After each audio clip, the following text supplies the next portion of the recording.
Man, I don't get it.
Yo. Yo. Yo. Nothing, man. You. Yo. Yo, yee. Yo. I was having flashbacks yesterday. Me, it's like I was back in 2015. I'm just kidding. I was back in last year talking to Jesse Patholight about the same observation this guy's trying to show me. Yeah, you didn't remember it? Yeah, that is. No, he gave me a video just like Jesse's, but with a marker. I'm gonna break it down just like I did Jesse's, and I don't want to go through it over and over again. It's like repetitive. It's just like that's what they do. They try to distract you by giving you the same stupid shit over and over. Yeah, and they won't commit to any a radius value of the Earth or any curvature. They won't commit to any. That's because if they do, they'd make them a liar.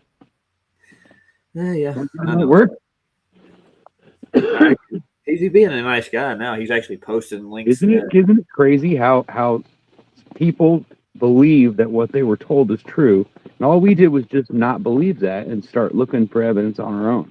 And now we understand something, and it's like so hard for them to understand. It's just weird that they can't get it. It's like they just go against it no matter what it is, no matter how obvious it is. They just deny it. Yeah, they're watching this right now. I'm sure they're making tons of clips about me. Good boy. Good for us. Yeah. I was. I was told that McToon is my friend, and so is Craig. Basically, I can come over to their show anytime and have a nice conversation. Right, so they can stab you in the ass or whatever. Yeah. So they can stab you. Get his DM, and he'll get you a link, and he'll get you into a stream. Yeah, it's a showcase. Yeah. If he wants you on his show, but he's not willing to come on your show to get you, then why the fuck would you waste your time? Well, he came over here once. Both of them did. Yeah, well, I wouldn't even let him on anyway. that was a shit circus, dude. It was just like they're you know what I'd do is I'd let them on, but then I'd like mute everything so that all they could do is talk to each other. Well, I had to kick McToon out of here, dude. He started shouting. I just won't let him. So because he gets angry. He's an angry fuck. He's a real angry. He's worse than me. At least when I get angry at you, it's usually because you did something. He'll get angry at you for nothing. Being angry at, yeah. Yeah, right. You'd think. Nope. Yeah, that boy's triggered 24/7. I think it may have something to do with I don't know. Medication. I haven't had. Craig's an asshole, but he's not. I don't know. He did beat up some old woman, but I don't know what. I don't know. Craig, that was McToon that got mad at me, started shouting. Did you see my background? No, I'm talking about he beat up some girl. Craig, he beat up. Yeah. You see my background? Let's see if I can hear this thing. They don't. Yeah, you might get copyrighted for that one. It's Stephen King, ain't it? No, it's actually Fox, I think, wasn't it? The Fox. Well, I think they own the copyright to it, but it's his story. Right, but it's his story, but you know how that works. He basically sold it. Yeah, that's what they do when you make a movie. You have to sell them your rights, and then you make them agree to however they're going to make the movie and whether they're going to follow the storyline or not.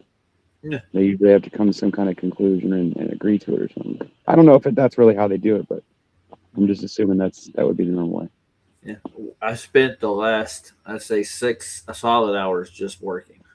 I'm like just not even here. You know where I've been the last 3 or 4 days? What you been doing? At my daughter's house, painting. No, that sounds like fun, dude.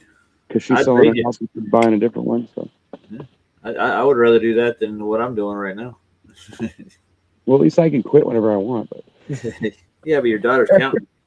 I've been there. Yeah, I spent 8 hours. I've spent 8 hours almost every day this week. I even crawled underneath the house to find the water leak and fix it.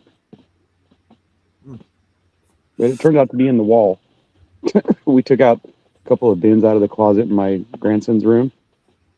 And we moved the last bin, and Charlie's like, my daughter's husband, he goes, "Oh shit, look at the mildew." And I was like, dude, and there's like a 2 foot by 2 foot square that was just covered with different kinds of mildew. I was like, yeah, I think it's been leaking for a little bit, dude.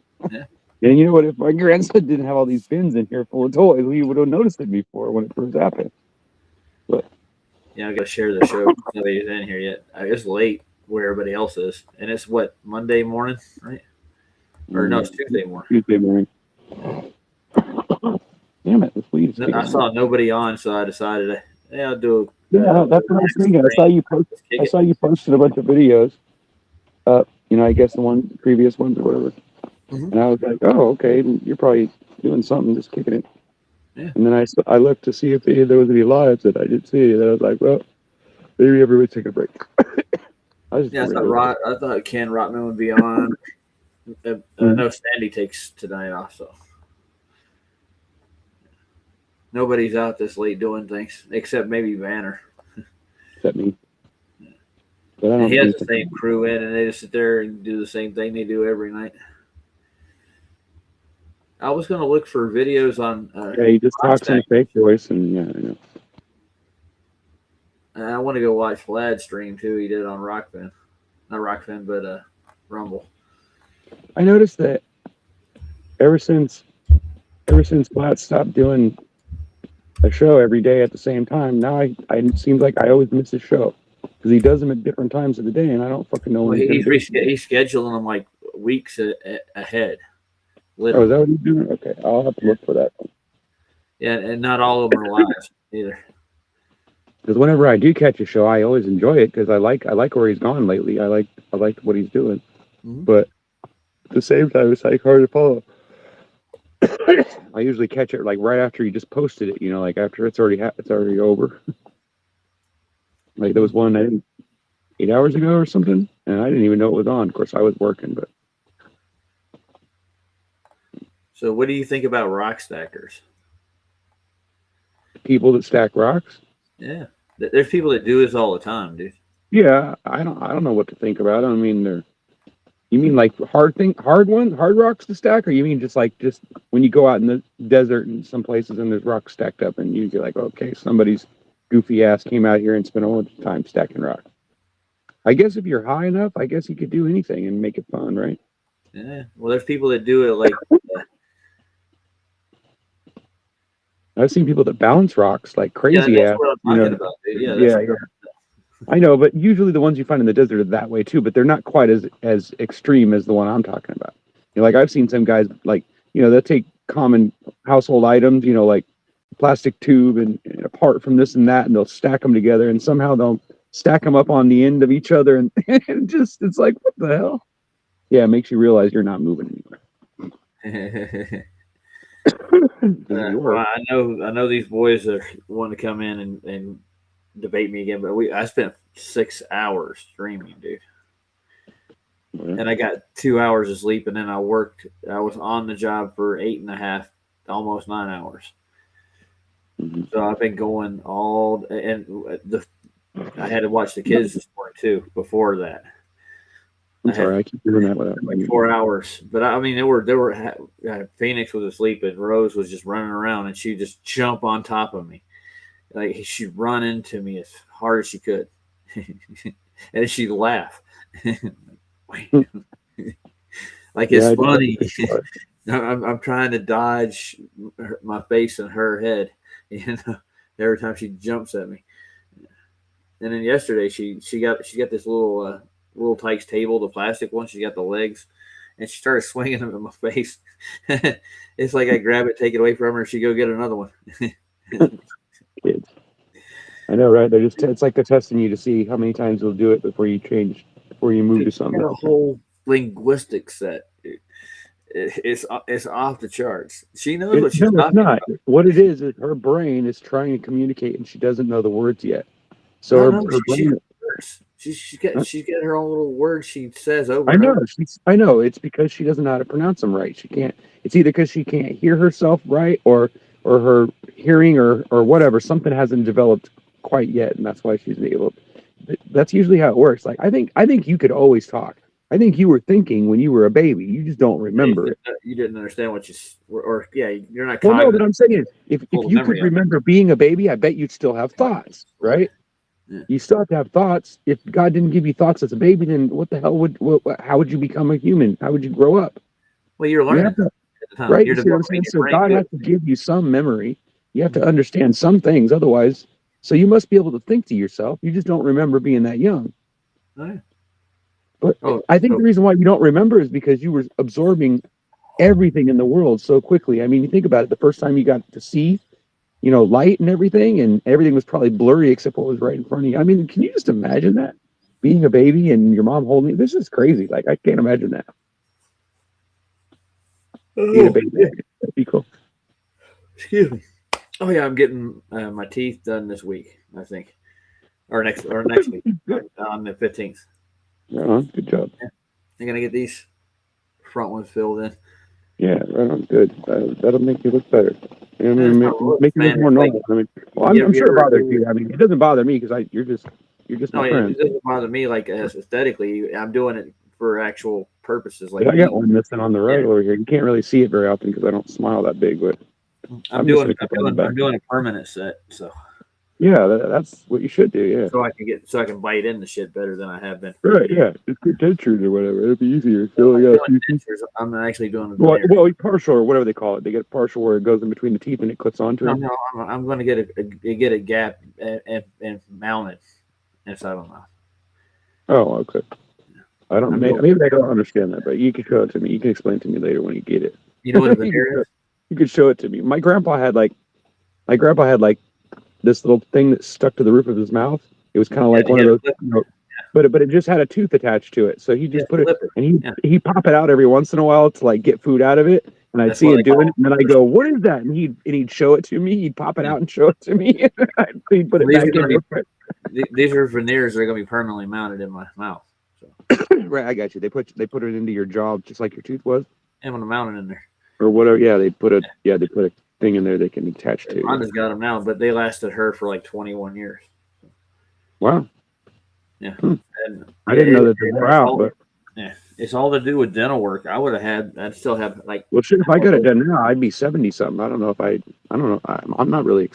I mean, I hope I live till I'm 100, but I don't know if I want to suffer like that. I can only imagine what being 100 would be like. Well, it depends on how you go out, dude. It's probably not any different.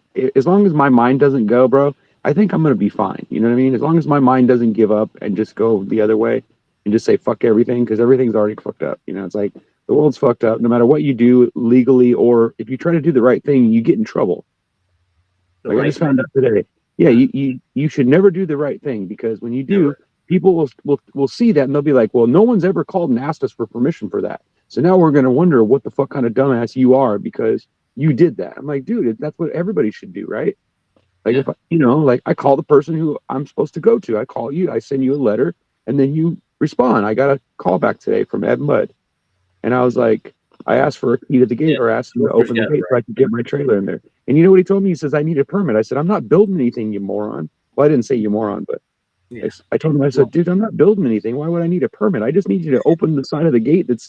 I said, normally the stupid thing is unlocked and I can just open it up. And I haven't had any problem for the last couple of years. We've been mowing the grass down there and doing all kinds of things, and no one's bothered us. I said, but I decided since you locked it up and I can't get my trailer through the gap, it's almost big enough, but not quite. I can't get my truck or my trailer through there. I need to get some garbage off the property. This garbage is being thrown onto my property from the neighbors. It's not my garbage. It's someone else's. Yeah, you've been dealing with that for a year. I mean? It's like, dude, yeah, I've been dealing with this shit but it's like, and I finally called. So I sent him a letter. I emailed, Ed Mudd, and I said, I don't know who I'm supposed to talk to, but I'm told that you guys own this property next to the property that I'm in charge of now. And I says, I'm just trying to find out if I can either get a key or something. Or I said, because, I said, I've noticed that most everybody else who does any work in that area, if the gate's not open, they just cut it open and they just put another lock on it. You know what I mean? That way it's still locked, and that way and I've seen the Ed Mudd guys do it too. I've seen them cut the lock because they don't have a key. They just cut the fucking lock. City of Antioch's done it twice, 3 times. And then it's unlocked for weeks. But for some reason they just came and fixed it recently. And so now I can't get the fucking gate open to get in there and get my truck so I can get, there's a whole pile of trash down there. And it just blows around. I have to keep piling it back up again. It's pissing me off. And the guy goes, well, you're gonna have to get a permit. I'm like, seriously? I go, come on, man. I go, I'm not going to build anything yet. I go, they're not even set up. They haven't even got the architects done yet. The architects aren't even done with the property yet. I said, I'm already have access to the property. I ride around on it all day long. I said, it's not like you're changing anything. I'm already going on the property because it's the only way to get to it. I said, it's either that or I'm going to have to go and get on the part of the fence where it's on his property and cut it open and make a road of my own. If that's what you want me to do, that's fine. But I didn't think you wanted me to do that, because then everybody's going to have access to that area and your gate's going to be worthless. So it's either you come down here and unlock the fucking gate, asshole, or I'm gonna fucking cut the fence down and you're gonna have to deal with it.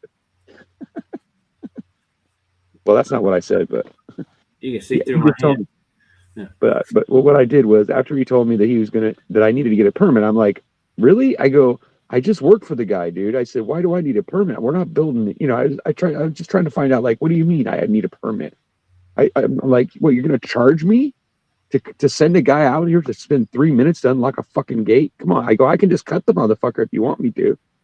Then just fucking put another padlock on there or put another link on there. I don't have a problem repairing it if I open it.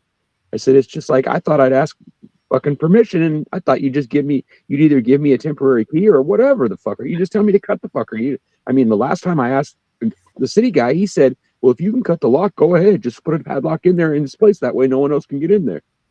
That's exactly what he told me to do. Why'd you go to even though at that point I wasn't working for the guy that owned the property. He just told me if I needed to get in there because I was cleaning some stuff up over there, and I piled it up, and then they came and took it away.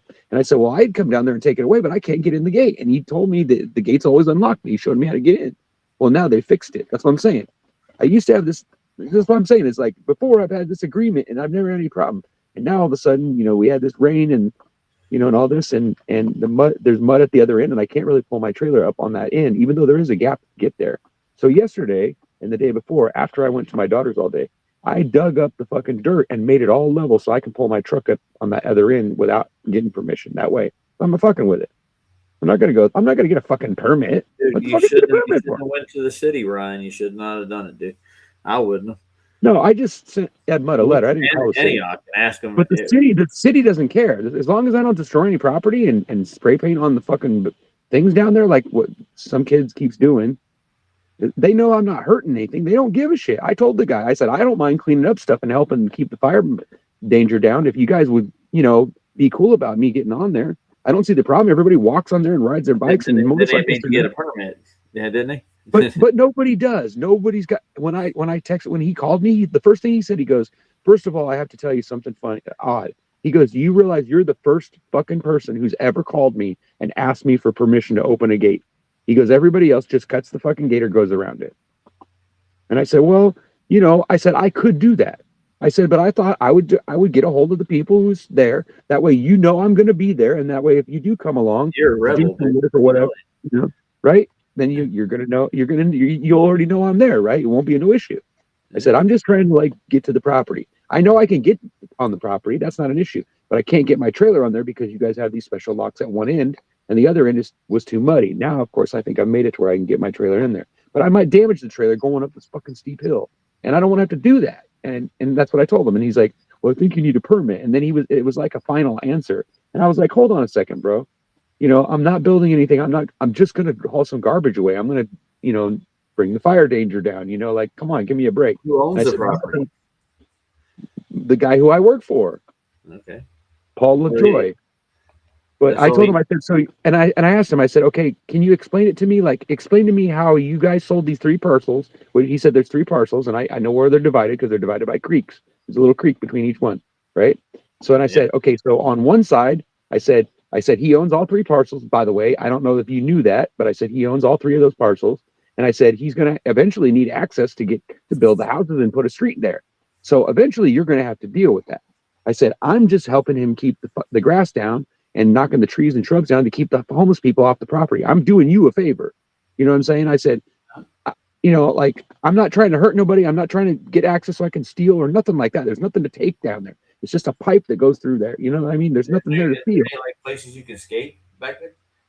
Oh yeah, I ride my motorcycle out there. Like I said, it's not their property. They sold it. And I said, so you're telling me you sold those 3 parcels without giving them an easement? Without charging me? I said, that's bullshit. That's tyranny. So you're saying that I just gotta get a permit no matter what if I use your fucking little trail or whatever, I need to get a permit from you? What the fuck are you talking about? Cool. Why would I need that? It's a public easement. It's the only way to access the property. You don't have it. You can't do that. You cannot landlock a property. Anyway, you could go on for hours. But I get you. You need to go to the city, file a complaint. No, I need to go get a fucking lawyer and then just let the lawyer dig all this shit up. Because when I ask AI, the AI doesn't know what the fuck it's talking about. He Why would keeps your on dad worrying be that I'm going to go beat someone up. I'm like, dude, I'm not mad at anybody. Fuck. I mean, the guy had enough balls to call me back and give me an answer. I Yeah. respect the guy, you know, like, but it's all like worried that I'm going to go beat someone up. I'm like, no. What the fuck are you talking about? So let's watch some people stack rocks just to break the monotony. Oh, God, please. This looks like fun, doesn't it? No, it doesn't. It looks It stupid. looks hard, dude. Here we go. It's not hard, Roger. That's the thing. It's not. It's just you have to have People long ask if it's patience. It's not hard. Look at that shit, dude. It's not hard. It's about patience. It's about balance and patience. And once you find that sweet spot, it's going to stand up. Keep you out of that rock.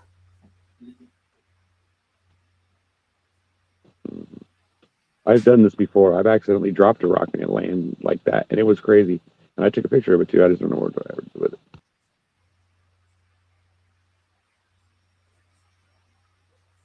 What happened? Roger.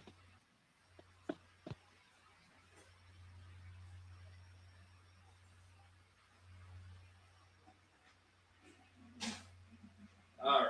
Hold yours. Okay. Now you I'm say like, this I'm is a like, hard solve. okay, you roll new horses. Yeah. It takes patience to do this shit, right? What are you gonna say? I was just going to tell you that my whole out, you know, this little tent that I have that I smoke in, it's just like a little piece of tarp, right? It's about the size of a 6x6 tarp or whatever. So the slugs have inundated my whole area. Everything on the ground is covered in snail trail. It looks cool. It's all like sparkly on the ground. And my wife was telling me the other day, she goes, she walked out in the front yard and she's like looking down. She looks down at the ground in this one area and she goes, "Is that slug trails?" And I go, "Yeah." And then they were like all over the rug on the front porch. And she goes, "What are they doing?" I go, "Well, when it rains, honey, the water table goes up and they have to get up out of the water or they literally will desalinate or whatever you call it." She goes, "Oh, that's right." I said, "Yeah." So they'll crawl up on the porch and they'll just hang out and wait until it dries up and then they'll go back in the ground. That's crazy. They were everywhere. We have them. It's like so insane. I can see them now. They're crawling all over the place. They're on the tires. They're on the everything that's out here. They're crawling all different directions. Like, Didn't you looking have for some in a something. bag somewhere? No, they were just it was a piece of plastic, but I threw that away. Well, I don't have all the same trash. I Oh mean, yeah. While I'm thinking about it, how's your bike doing? You got it there with you? yeah, my quad it still runs. Pop it out here for us.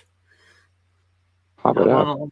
Yeah. It's fucking 1:30 in the morning, and it's I'm raining. talking about ride it, dude. Jeez. I know, but I'm not gonna go. I'm not gonna stand out there and well, it stopped raining for a second, but It's been raining here all night and it's got cold, dude. And really, they're so seeing it's stuff already melt. gotten. So you mean to tell me that the storm that came to us a couple days ago is already hitting you? Damn, that was quick. Yeah. Or it was yesterday or the day before that it gets I sprinkled. think there's manufacturing storms everywhere. Oh, I know they are. I think what I think it is not really that. It's not that they're manufacturing them. They've just figured out how to make that not rain in certain places. They figured out how to like hit it with some kind of wave or whatever, spray shit in the air to keep the rain from actually condensing in droplets. Get me? Mm-hmm. Like it separates the fucking particle or whatever. I don't know what the fuck they do. All I know, I'm just guessing that they've got some kind of technology that can do that. I got the patent you sent me for a couple of things. But I'm not. I mean, you can't really trust the patent. I found out. I don't know. Yeah. I mean, if they don't even test the shit to make sure it works, then I don't even see what the point of having a patent is. I mean, if you can't prove that it works, then why would you bother selling a patent for it? I mean, you're just selling some junk, some snake oil. I mean, you know what I'm saying? Yeah. It's like if you claim that there's a TV monitor that can make people like react and cry and laugh and giggle and whatever without even showing pictures on it, then I want to see it, right? Yeah. But you know, I could send you all kinds of patents, but do they mean anything if they don't double check that they actually work? No, I don't think they do. I have no idea. But I think a the patent is just a business license. that might work. You save it for 7 years or whatever, trademark it or whatever. Yeah. Which is probably all bullshit anyway, because someone always steals your idea somehow, and then they change it just enough to fucking steal it. That's how all the famous physicists got started, and engineers. They stole patents. Well, yeah, we know about Einstein and what's his fuck. Well, you got Edison, Einstein are the two big famous patent thieves. And everybody else. It's funny how all the geniuses seem to come from these gifted jobs, right? Where they can be in on other people's ideas and take them. Because a lot of times I bet the people don't even get the trade. They don't even get the patent because they still even turn down people. I don't know why they would, though, if they don't even double check their work. You know, you would think, like, if somebody, like, let's say you patented, I won't say the word, but a V thing, if you patented one of those, how could you do that? Because isn't that technically like a living being that God created? You can't patent that, can you? I don't So in think, order I for don't you to think be a able to, living being is considered a pest and a disease. well, no, but why? But how could you patent? Can you patent a rat?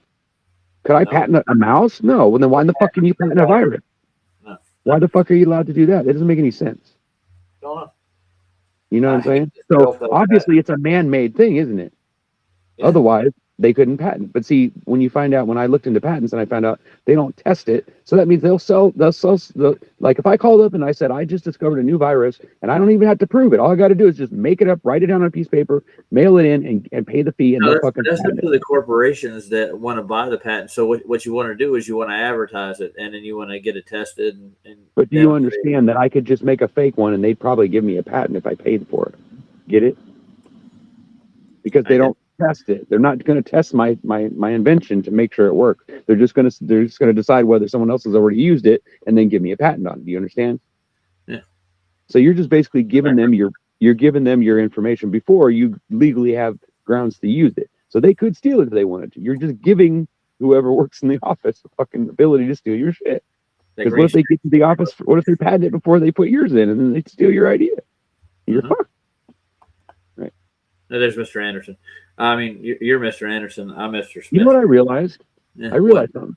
Today. I think I realized it. I finally realized it, that it doesn't matter what the law says. It doesn't matter who the law enforcement is, or whether they know what's going on. It matters what people think, because most of the time, a police officer won't even react to the law at all. He'll react to the situation. He'll be like, "Well, you're causing a trouble, and people are complaining, so you need to stop doing what you're doing." I'm like, "Dude, if it's legal for me to do this, then why in the fuck are you? You know, what the fuck are you doing here? If I'm doing something legal, then where the fuck do you get off telling me I have to stop doing it because someone else is offended by it? Fuck that shit. I'm offended by you being on my fucking standing here looking at me, but does that mean I can send you away? No. So fuck off with that shit. Don't give me that. I hate when cops say shit like that. Like, oh, I have fucking blah, blah, blah, blah, blah. Do you actually think we actually were ordained to police ourselves? Yes, we are. We can make a citizen's arrest, which is, No, you don't I'm even need. talking about as have a organization that determines what you can and cannot do. It's just stupid. It's like if you follow the rules, they'll fucking screw you over, because then now they know who you are, and they now, if anything happens, or if some gate gets kicked in or someone breaks into that property, even though it's not me, I might get blamed for it now because I've sent them a letter and asked for permission. See what I'm saying? That's the kind of shit that pisses me off. And now I understand why most people don't bother calling and asking for it. They just go around the fucking fence, or they knock it over and they put it back up again. They just don't bother because they know that that's what's going to happen. They're going to get charged, or they're going to get fucked with, or they're going to get threatened, or they're going to have insurance or some dumb fucking thing for some piece of shit gravel, no, it's not gravel. It's asphalt fucking trail that people walk on. It's like, I don't need to walk on the trail. I just need to get the gate open so I can get around the fucking thing. Jesus Christ. If you'd open the gate, I don't have to fucking drive on the fucking trail. I can stay on my property. Your fucking ass built the fence there. How the fuck am I supposed to get on it? I'm glad I'm gonna just listen to you because I'm learning a lot. I'm just saying it's like I've looked at all the angles and thought about all the actual information. And if I would have just not said anything and just went over there and cut the fucking lock, I would be okay. I wouldn't have all this frustration right now. But now I'm frustrated because I've tried to do the right thing, try to do it legally, and be a nice guy because I'm working for someone else and it's not my property, it's his. So I'm trying not to get him in trouble. But it's pissing me off to the point where I don't even want to fucking help him out with it because people are assholes. You know what I mean? They're like telling me I need a permit to fucking ride on a fucking bike path. Come on, dude. Yeah, I walk on the all over the place, dude. Just go. I walk on that trail every single day. I ride my bike, my motorcycle, all that shit through there. Don't tell me I can't fucking drive my car on there now. Don't give me that bullshit. I see your fucking security guard drives down there. Everybody drives down there. The city, the fucking everybody. So you're giving them permission. Don't fucking tell me I need a fucking permit. Because the city didn't get a permit. I know this motherfucker over here that mowed the place last year. He just went around the fence. Brian, I came up with a brilliant idea for you. Print your own permit out. But I've never seen Ed Mudd on the property. Never anywhere. I've never seen their people. Your own permit, and if they stop you, show it to them. No, what I'm gonna do is I'm going to find out exactly what part of that fence is on his property, on their property, and what part's on my buddy's property. And then I'm going to get his permission to just fucking open the goddamn fence and make an opening where people just drive in there. And I'm going to cut the fucking road or whatever. I'll make the dirt mound that's on that side. I'll cut it down with my fucking shovel and my fucking motorcycle until it's fucking low enough to drive a car down there. And that's what I'll do. And if they don't like it, too fucking bad. Oh. Because if they're gonna block access, which is illegal. They're not allowed to do that. If that's the only access to the property, they either have to give me permission to break the fence down and get through, or they have to give me a fucking key to the goddamn stupid gate that somebody breaks through every fucking year. Every year, someone runs through that. Is it public property though? No, it's not. Eb Mud owns one side of it. The trail is city property, and then the other side. That's what I'm looking for right there. Yeah, do you see what I'm saying? That's what I'm saying. When you look at that, when you look it up in the laws, when you look it up straight up from the law books and you look it up through Google, they'll tell you that an easement, you cannot block an easement. Is it because the AI argued with me for fucking 2 hours the other day, telling me that you cannot block an easement. If that's the only way that someone has to get on their property, you can't just block it and tell them they can't go there. That's not legal. You have to realize that if you have a gate or you have a driveway and it's the only way to get to the person's property and they bought it, you have to give them access. You can't they can't build on your property, but you have to still let them drive across your property to get to theirs. Otherwise, you have to make a way for them to get to it. That's just how the law works. There is no argument. That's how the real estate laws work. Now, when it comes to police, though, police don't fucking know anything about that law. They don't. No. They're fucking ignorant. They don't know. They come out, all they want to do is stop you and make a noise so people stop calling him. That's all they're trying to do. And they don't care about the law. They're like, well, let the judge do it. No, we're not going to let the judge with it. Get the fuck out of here. It's private property. They don't have any fucking say about what I do over here. They don't. I already checked the laws. I already know what the law is. I've already asked 15,000 different people, and they all told me the same thing. Real estate agents and fucking all kinds of people. And they've all told me the same thing. An easement, it doesn't matter what they say. It doesn't matter what Ed Mud thinks. That you don't need no fucking permit to cross that fucking barrier. If you can walk across it and it's not locked up completely, then you can get a key to it. He's just trying to fucking dodge your ass because he doesn't want to have to send somebody out there and waste an hour of their time to drive over here and drop off the fucking key or open the gate for it. Gotcha. See what Chilster says? No. His motto is don't worry about B. Happy. They hate it. Don't worry. I'll admit, when I called him, I was nice as pie. I was. I didn't yell. I didn't bitch and say any of the things that I told you I said. I was thinking them, but I didn't say them. I was very polite and I just said, can you find out for sure? I don't need a key. I said, I just need someone to come by and just unlock the son of a bitch. I can put my own lock on there if you just give me the, unlock one of your locks so I can put my lock in there. Then when I'm done, I'll just take the lock off and put yours back on there. What's the big deal, right? Well, then nobody else can get in. That's the whole point. Right. And see, right now, anybody can get in there already. It's just they can't get a truck in there unless in the city just gets it. The city already has a key. And besides that, like I said, even the security guard that doesn't even work for Eb Mud, he works for the city. He fucking pulls it. He has a key because I've seen him drive down there. Yeah. But I'm working for the guy who owns the property, and they're telling me I need a fucking bullshit. They give bullshit. If they give anybody can fucking walk on it. Yeah. You know what I'm saying? And like I said, if they're gonna play that game, I'll just fucking take the fence down. And then they're gonna have a hole in the fence anyway, so it's gonna be their own fucking problem. But you can already walk in there. It's just I can't get my truck trailer through there. If I can make a trailer small enough to fit through the gate, that wouldn't be a problem.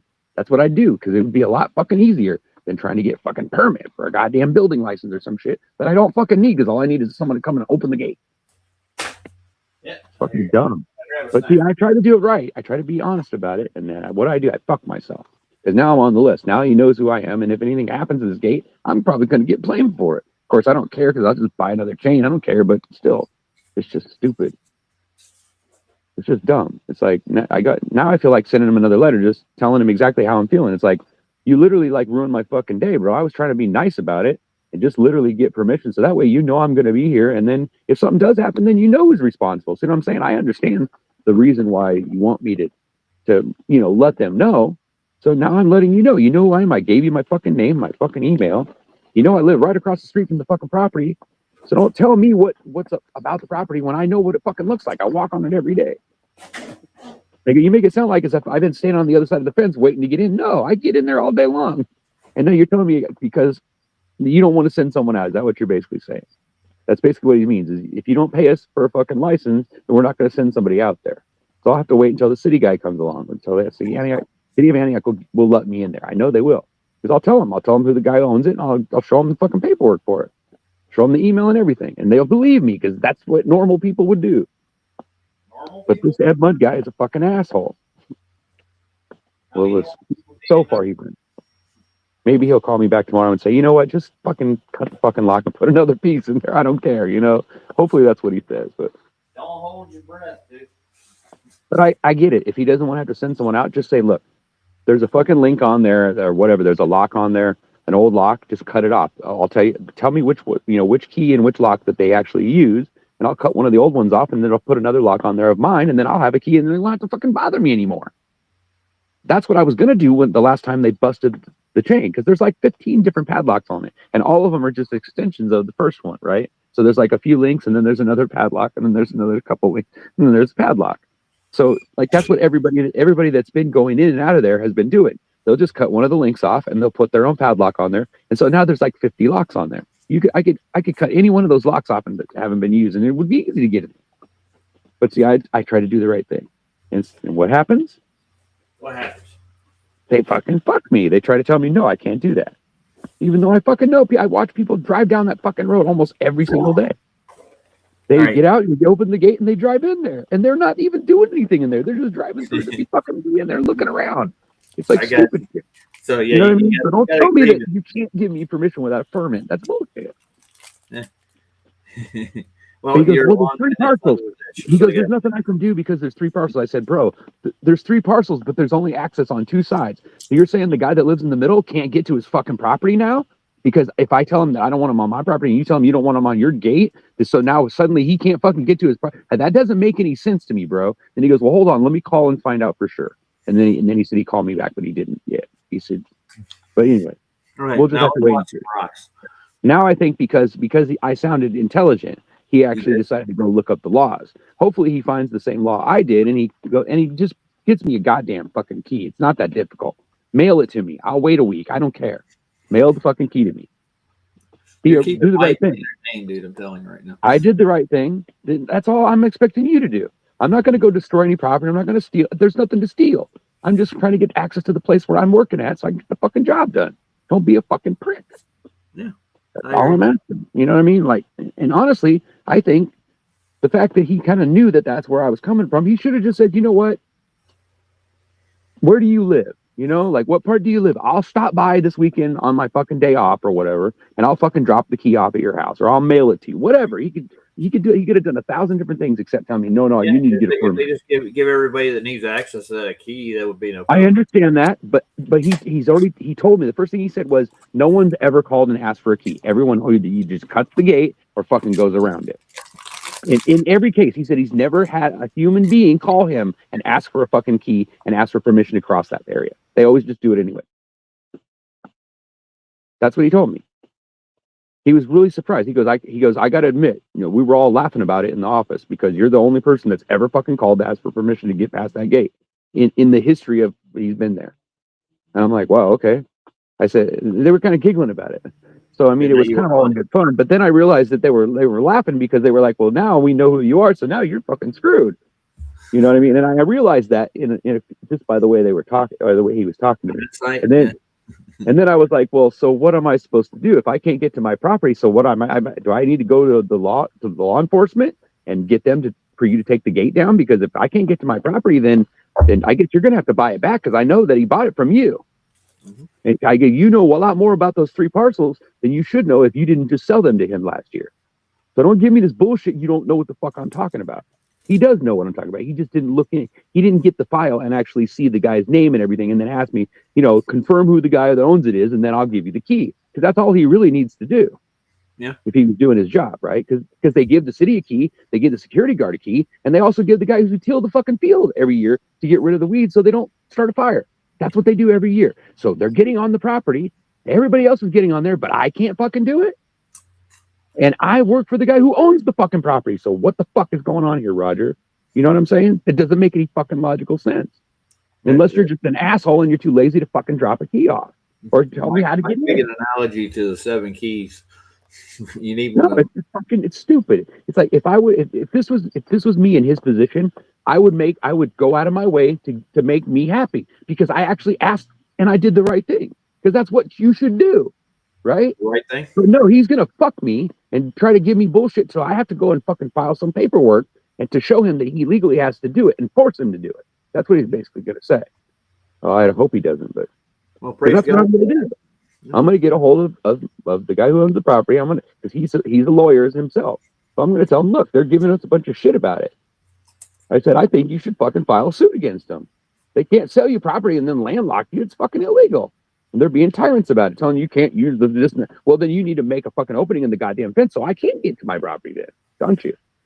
And if I own that fence from that side all the way down, then that means I can cut the fucking fence and remove it, and there ain't shit you can do about it because I own the property, don't I? So fuck you. So that's what'll happen.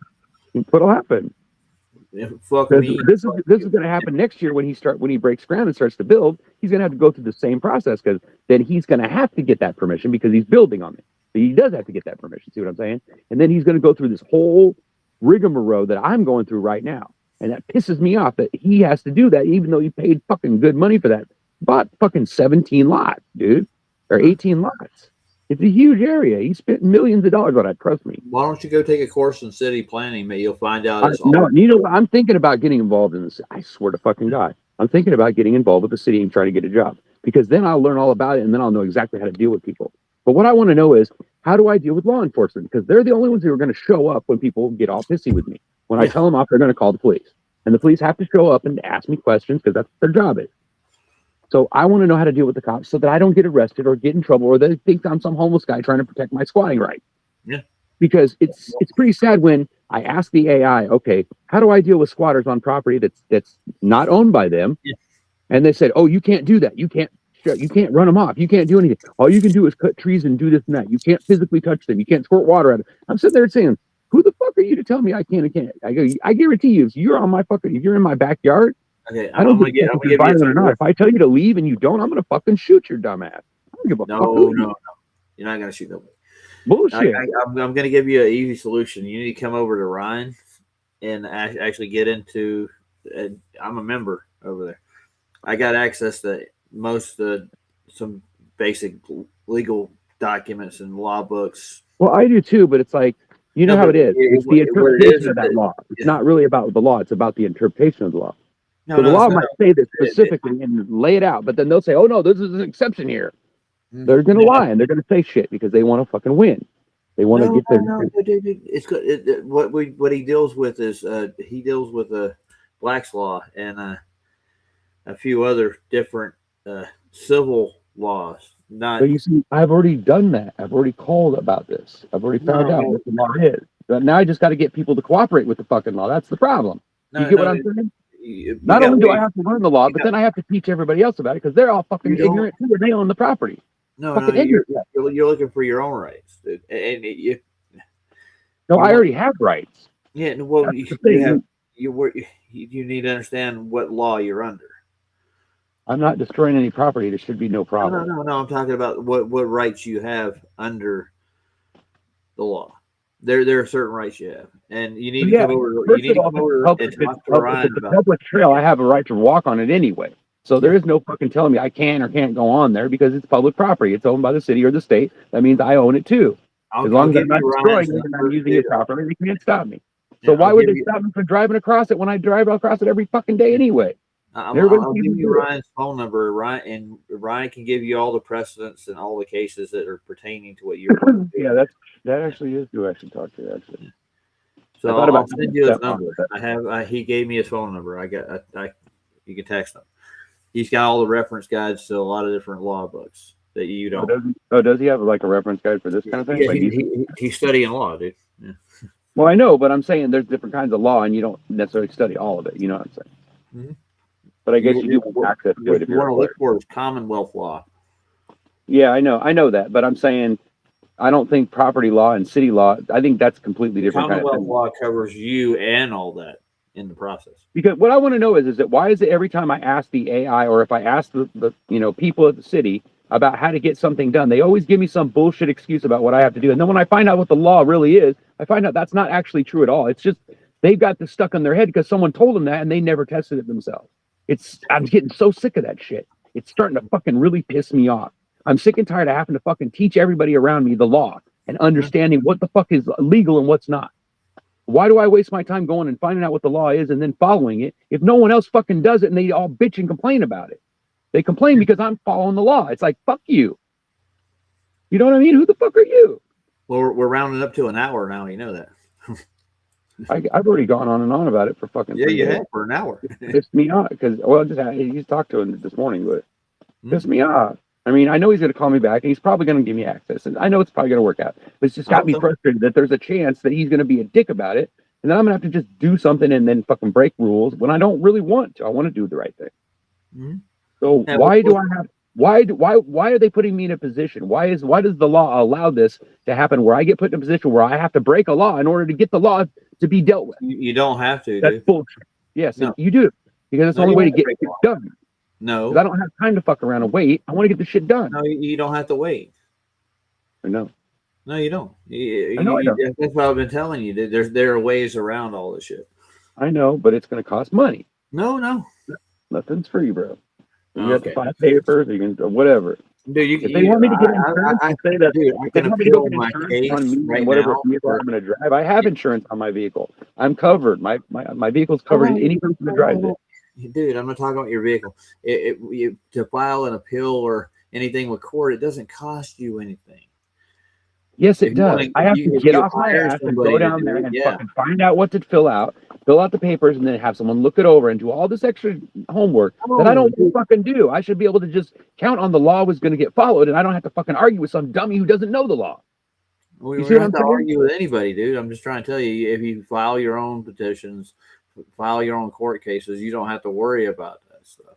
And well, I'll tell you what this has inspired me to do. It's inspired me to find out exactly what he needs to do in order to get a road put in there. Because obviously, if he's going to break that through that fence and that's their fence or whatever, even though they sold him the property and he owns it outright, if they somehow have some kind of a thing over it saying that that you have to keep a fence there or whatever the fuck it is, right? There has to be a rule, right? Then that has to be either be followed or not. And once I find out what those laws are, I'm going to find a way through, and I'm going to fuck them the same way they fucked me. That's what I'm going to do. I'm going to find a loophole to where they can't fucking do shit about it, but I'm going to get over on them. That's what's going to happen. You haven't looked at the Commonwealth law at all, have you? The Commonwealth law is just pertaining to you. Not worrying about anybody else. With your own Commonwealth. You need to get out. Well, it's to be at peace and not be held, not be fucking harassed, right? Yes, but I get it that what I happen to be doing. See, this is the thing is I went and checked with the city. The city says that it doesn't matter what property you live on. If you're in the city, in any district in the city, okay, from 7 a.m. or from 9 a.m. to 7:30 p.m., you can use motorized vehicles, anything you want on your particular property, and you can make noise all day long as you do it within those boundaries. You can do construction, anything you want as long as it's in those boundaries. Okay, you don't need a permit to make the noise. You just need, you know what I'm saying? You just have to have an excuse to do the work. Like if I want to fucking saw some shit with the fucking chainsaw, the neighbor can't call the cops and then tell me to be quiet because that's the time I'm supposed to do that. You get it? Mm-hmm. Okay, so knowing that, no citizen can get mad because on the other side of the fence, on someone else's property, someone's riding a motorcycle. There's nothing they can do about it. But they think they can. They think that I'm breaking some law, but I'm not. It's absolutely within the law. But they don't understand that. They think that I'm just an asshole who just makes it up. When you fall in the Commonwealth, you'll find out those aren't laws. No, I understand that, but I'm saying those are the laws that the city people go by because they're bound by them because they own houses in the district and they have to fucking follow them. You don't get it. Once you own a house here, you have to fucking follow the rules. If you own you sign paperwork, you're fucked. Well, that's you. It's like when you get a driver's license, you fuck yourself because you just gave your car away to the government. Because anytime they don't like the way you drive, they can steal your car from you. And ain't fucking shit you can do about it. You signed stupid paperwork. That's how fucking stupid shit is. So don't go signing any paperwork and don't go signing up for nothing because you can't trust motherfuckers. Okay. I'll give you Ryan's number so you can talk to him about this. He'll be able to break it down in better detail and ways around this stuff. Okay, that would be good. That would be a good idea. Yeah. I'm irritated. All the references. I'm irritated that I even have to go through this bullshit. I should be able to just follow the law and just fucking go over there and get it on there however I want. I shouldn't have to fucking get permission, but I'm just trying to be a good guy. You know who I'm talking about, Ryan. Yeah, I do. Yeah, Ryan. I know. Burn the Court Perfection. Yeah. I know he is. I've actually sent him. I actually put a message, a comment in one of his things. I don't think he ever read it, but I asked him about some law, and he never gave me an answer. But maybe he doesn't. Well, I'll give you a direct access. And if yeah, I know. But I'm saying like I've left messages on comments on his shows, but I mean I don't look at all the comments on my shit, so I don't. We haven't done any recently, except one like last week. Yeah, I know it was a few weeks ago that he's done one. Yeah, you're right. I usually watch these rocks get stacked. You ready? Oh God, please no. It's gonna be fun.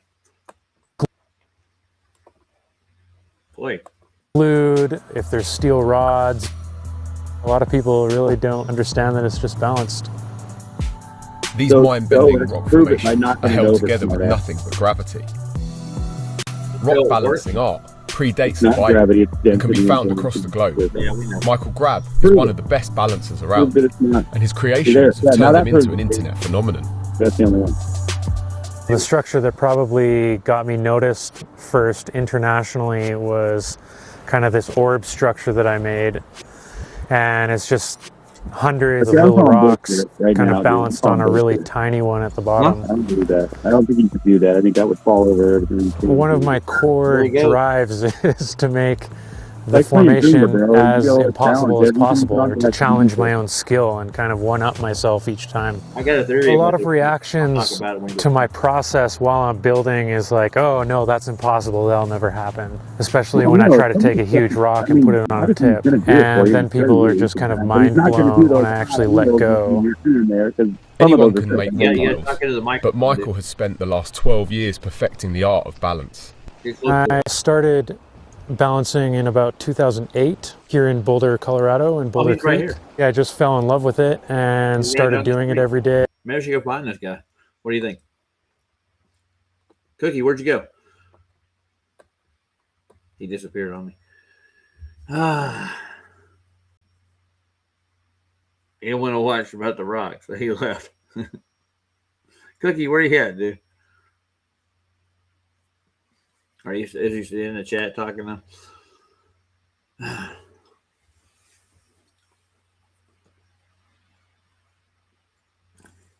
I'll find him.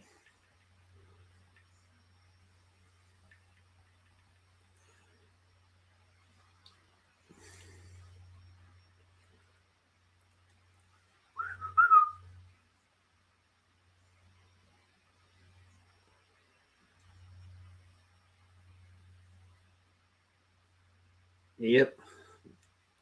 There's something else going on too. I'll let you guys know about it as soon as I find out for sure. Where's Ryan? There he is.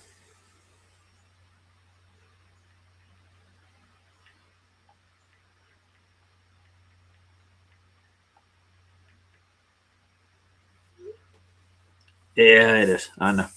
Well, let's watch this guy build rocks. He's up here in Boulder. I can go find the dude. I want to watch him do his work. Boulder's like, I'd say 15 minutes from where I'm at now. Pretty cool. His Wi-Fi cut off. He'll come back in as soon as he get the Wi-Fi going. He was coming muffled in. Yeah, I think I've been down this park where he's riding now. And it kind of took over my life. So I ended up quitting my job and doing it full time. There aren't many people out there who can call themselves professional rock balancers. But these fragile creations take a lot of practice. I pretty much go out on a daily basis. If the weather's nice, mainly the wind is what I consider bad weather. So if it's snowing or raining, I usually go out anyway. And that's just part of the beauty of the art form, is just getting out in the elements. It took Michael over a decade to get to this level. A lot of his creations will take multiple attempts to get right. That was the wind. Each sculpture is different, but every time Michael builds, he follows the same process. The first thing he must do is find a location to create the stack. I've built several structures here over the years. I just like it because I like the texture of the rock and the way the water flows over the rock. To create towers that look like they're defying gravity takes a lot of time, so Michael needs to make himself comfortable. Well, you gotta have an Once I decide where I want to build, I need to make kind of a temporary stone chair, like so. And I'm just trying to make a very stable surface to plant my body weight on, and one that's kind of level. Once he's got a comfy seat, it's time to choose his tools. For balancing, I want the rocks to be completely clean. So either I'll grab them from an area that's not so mossy or just kind of loose, bare rocks. And I'm looking for different textures and surfaces. Like this kind of has a cup on the bottom. It's really important to find rocks that have 3 points of contact. In between these 3 points is the center of gravity. It works exactly the same as a camera tripod. You just have to center the mass. So I kind of match that up with my big base boulder here and get it in a position that is completely stable in between the contacts. So all the weight is going to be channeled right to this point. He always works backwards, picking the final rock first. The bigger the top rock, the more impossible the structure will look when he lets go. This is the rock I've designated as my top rock just because I like the shape of it. And it has a nice kind of rounded point down at the bottom here. Yes, you do. So I basically want to balance it in this orientation. As Michael starts to build, he has to make sure that the structure has a solid foundation. Has to be the most stable at the bottom because any kind of vibrations will magnify as they come up the structure. With each additional rock, the build becomes more challenging. The weight increases and rocks can fall on Michael at any time. It actually takes quite a bit of physical strength to get this one balanced safely. I have to hold this one with this hand with all this weight, so it's like really wanting to fall that way. Balancing weight across rocks. The rocks are heavy, so any collapses could lead to broken fingers. So yeah, this whole art form is definitely not for the faint of heart. You just kind of go all in or else you might get injured.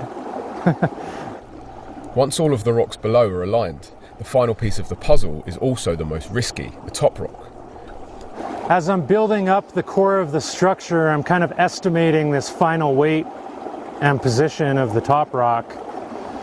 And so once it actually gets up there, then it's like the actual weight that I'm working with. And so sometimes my adjustments that I've been making the whole time will be a little bit off. They're pretty close right now. Like it's barely balanced. But I'm gonna get out of here because you gotta do that carefully also. Because they're so finely poised, a tower like this may not last very long. The structures will last anywhere from a few seconds to a few days. At the end of every build, Michael likes to test the integrity of the tower by splashing it with water. Final process I usually do is splash it with water.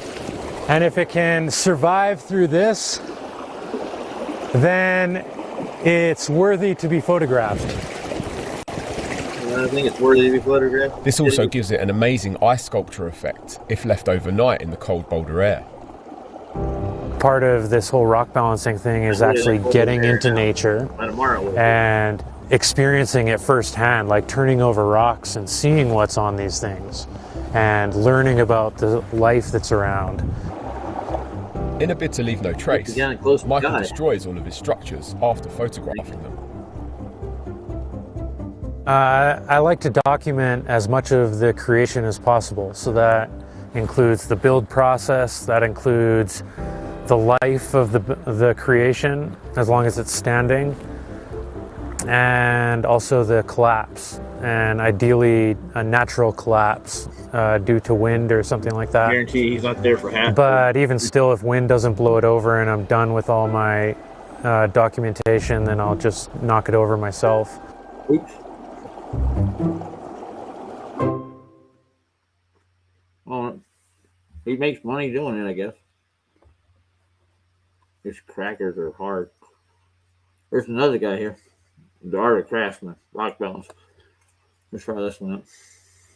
Hey guys, welcome back to The Art of Craftsmanship. My name is Dustin, and today we are in the woods. I'm here with my brother Derek. Hey guys. Derek does some really awesome rock balancing and all sorts of fun nature art. You can find him on his Instagram, Derek_O'Hara, and you can also find him on YouTube at Magi, M-A-G-I. Years ago, I found Andy Goldsworthy, who's an awesome sculptor and does all sorts of stuff in nature, and I kind of showed Derek the book and got him the book, and you know, we've influenced each other back and forth over the years. I've done a little bit of rock balancing, but Derek has pushed it a lot further. So now we're here in the woods. We're at a beautiful location. We're going to try to, you know, do some rock balancing, do some nature art today, and show you guys what you can do if you want to try it out. It's really fun and a great way to get back into nature. That's right. I'll share my hobby with you guys.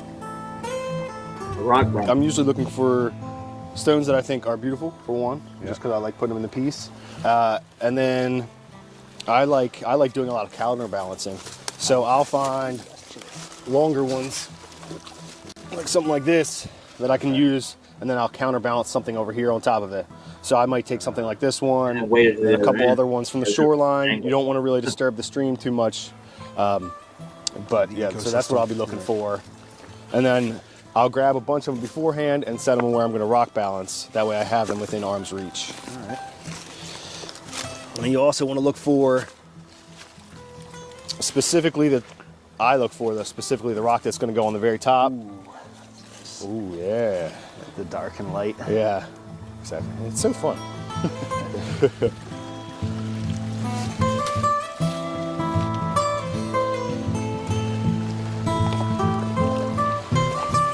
So like the idea of Pretty pulling country, like a few things from different spots. Yep.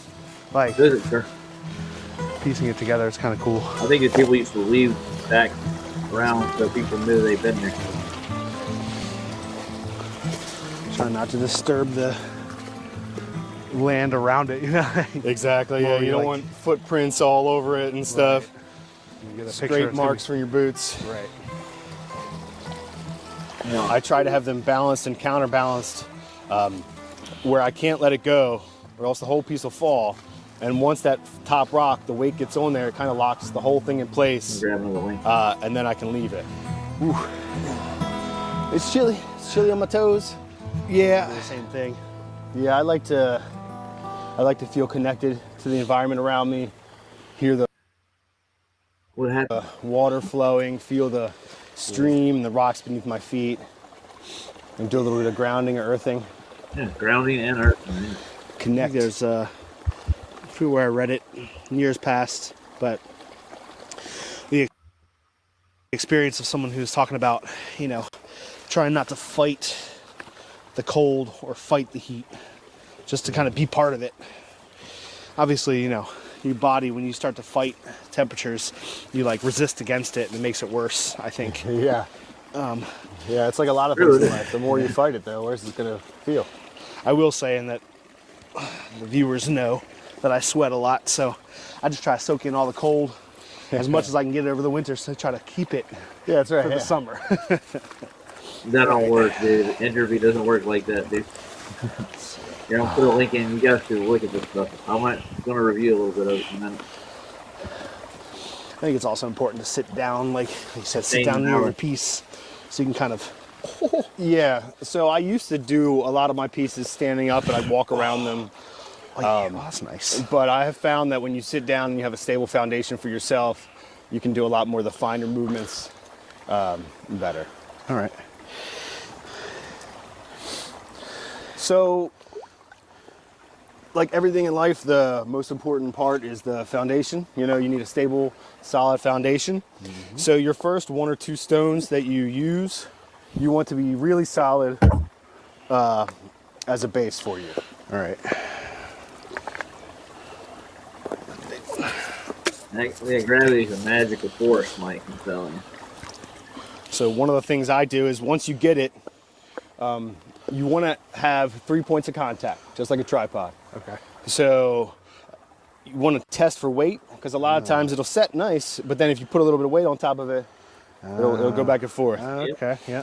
So for your bottom stone, you really want to make sure it's not going to wobble. rocking. It's nice and stable. Oh yeah.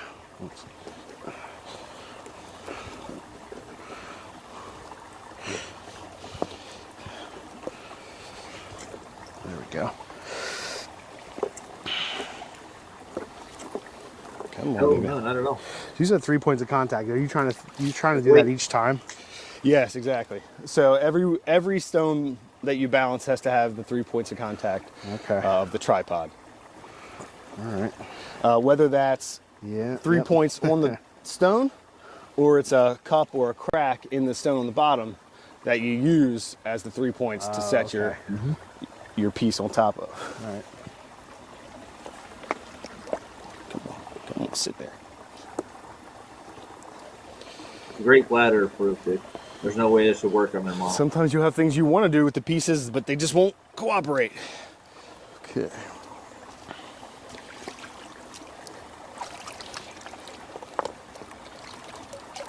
And I'm done. You balanced it. Yay. Oh God. Yay. 5-year-old could do that. Come on, dude.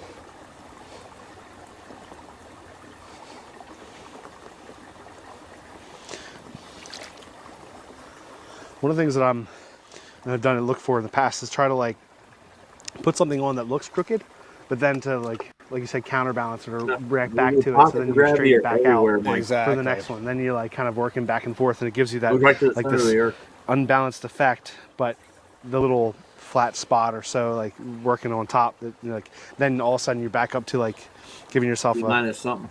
a new purchase. Yeah, I actually think Bo Colton went doing That's this. not good. Swung by gravity. Ooh, there we go. You need those reference frames. So different balancers do it differently. You know, I know there's some guys that'll use their legs, and they'll try to hold a piece with you know, their calf or their knee on one side to give it balance. I never had the leg You need a sharper point. Right. aptitude for that, you know. But I will take and I'll have my one hand under here holding it up where it's balanced. So even if it wants to come off a little bit, I'll have my hand under to hold it. That way the next piece, when I put it up on there, it'll all be set right. Gotcha. Okay. So it's not depending on the balance of everything. You're already working on it. Ooh, I can see that I gotta work back. This one, I want it to be three points, but it's not. Yeah, sometimes it doesn't do what you want it to. Oh, there we go. Okay. All right. That looks. No, it's still wobbling, dude. Come on. There we go. How long is this damn video? It's almost 20 minutes worth. Almost a half hour. Let's speed it up a little bit, though. We can cut the chase. I like what they're doing, but it's going to be forever.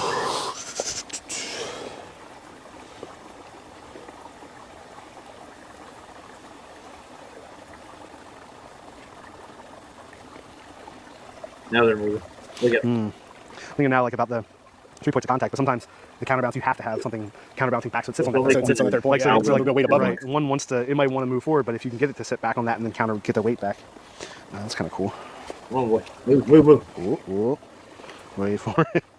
They do fall. You know, it's part of rock balance, and you got to be prepared for the fact that it might fall on you. I don't know if my body's prepared for what might happen if this falls. I'm quite exposed to the rocks right now.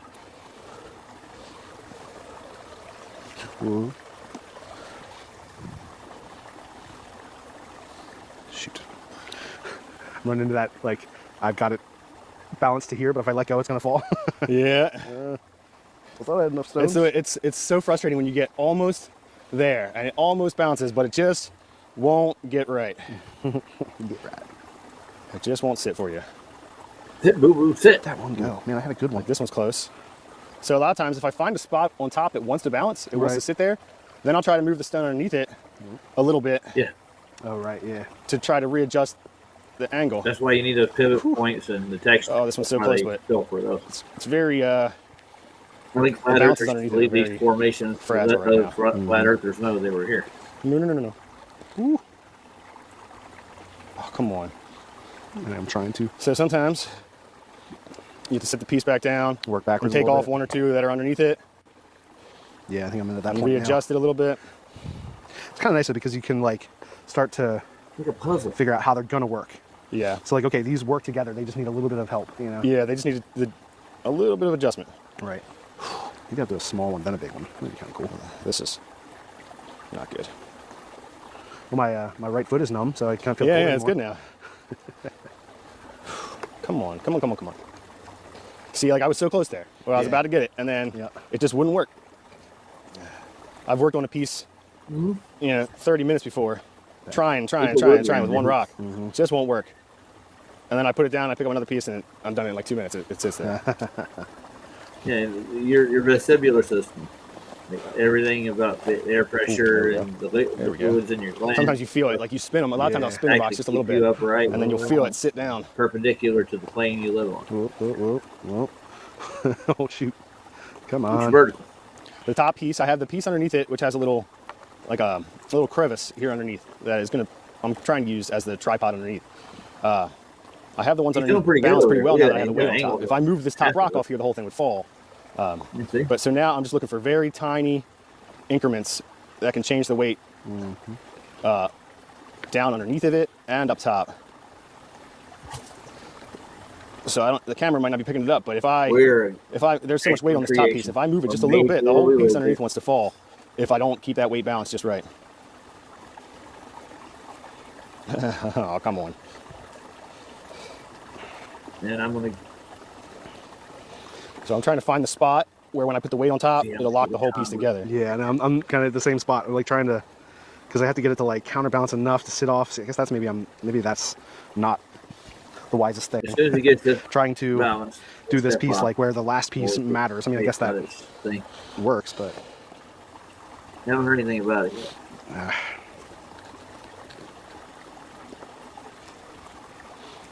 Use a little counterbalance rock like this. There you go. Yeah, sometimes I'll do that. Sometimes I'll use a counterbalance piece. Oh my gosh. We did it. That works. Man, this rock wants to sit here, but the one underneath is just not cooperating. Nope.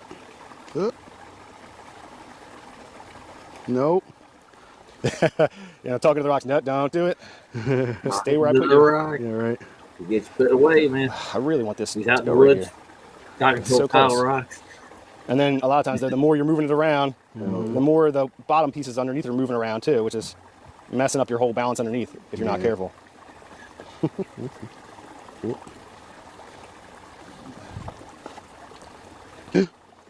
that's it. Good. Now why do you focus? I have to do something like this. Nah. I like that there's, there's a level of complexity that you're going for as well. Exactly. Right, of course, we could just balance stones like I did before, just put them up and they hold, but Yeah. but that's only so far.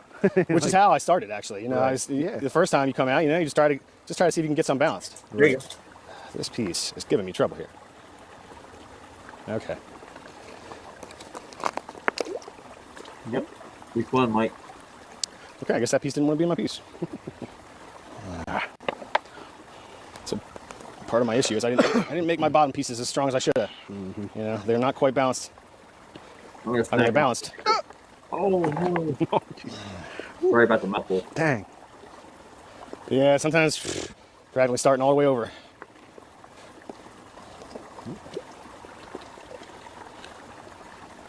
I like the subtle movements. You're like feeling for it, moving the rock, trying to get the like. It's definitely more by feel than by look. You're just feeling for little tiny movements in the weight. Right. Trying to get that, like I think that importantly you said that tripod where you feel it. Yeah. It's not rocking, it's sitting on at least 3 points of connection. Whoa.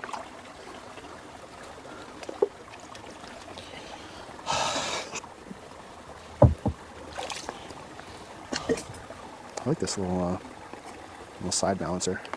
Put you out there to help.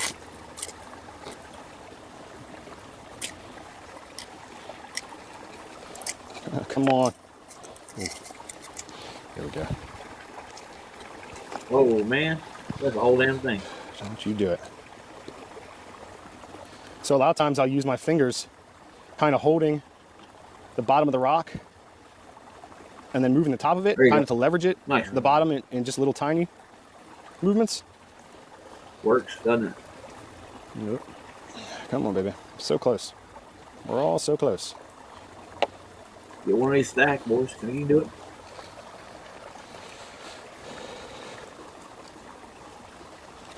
It's the other way. Try this way. Ooh.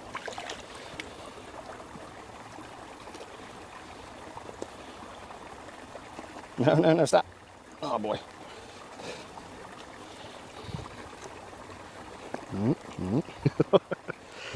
Jeez. Yeah, this guy. So close. Put this guy back on. This can become an addiction. I'm telling you. Now there's real refraction. When pan back down into the water, you'll see his leg under the water. It's at a different angle. Right there. See it? Maybe I took the easy way out. Like, so I can get this little guy to sit on top. Yeah, sometimes you gotta do that. Oh, there's another. Whoa. And part of it is that I'm looking for a good photograph, you know, so I could make this balance in a different direction. Right. But You're not going to see it. Yeah, when from, exactly with the background in it and everything. Yeah, and that's like, I think that's part of what you're. The difference between my rock balancing. Yeah, well, I think it's more. Well, it's not more. It's a combination of things. It's not just creating the sculpture. It's creating the sculpture and sharing it. Yeah. So your preconceived idea of a composition from what you want. Yeah. You're thinking, okay, you're looking from that direction, look in this direction. So it can't just be all flat sides or all edges. It's got to be some of both. You have to have Yeah, this. you Like, need to have the silhouette. yeah. It's so close right here. I can't figure out why it doesn't want to bounce. Come on.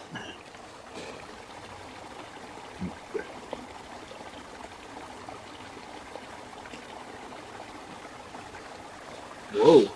So close. Come on, do it, man. Do it. Get it on there. You get the little bitty rock though, doesn't he? Yes, it's denser and it takes longer for the light to get to your foot. You're good.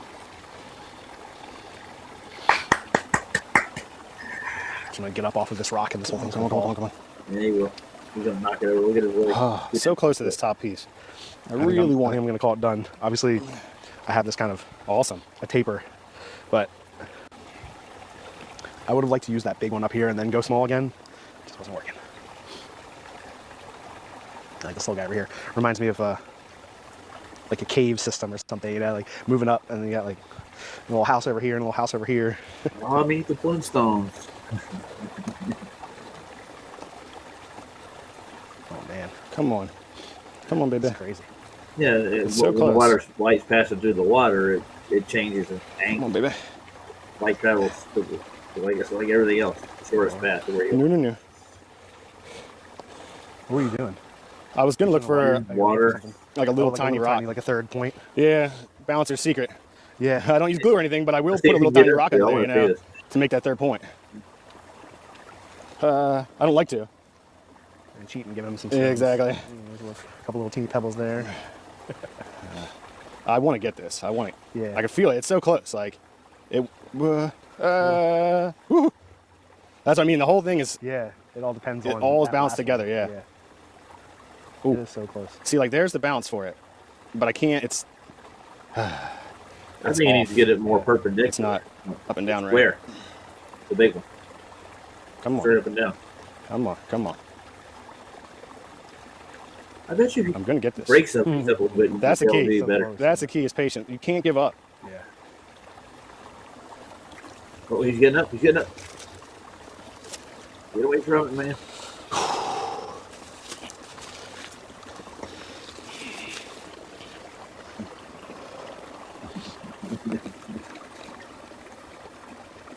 Oh yeah, there's a up and down bias, and I think it has everything to do. Look, he just I do backed too. one.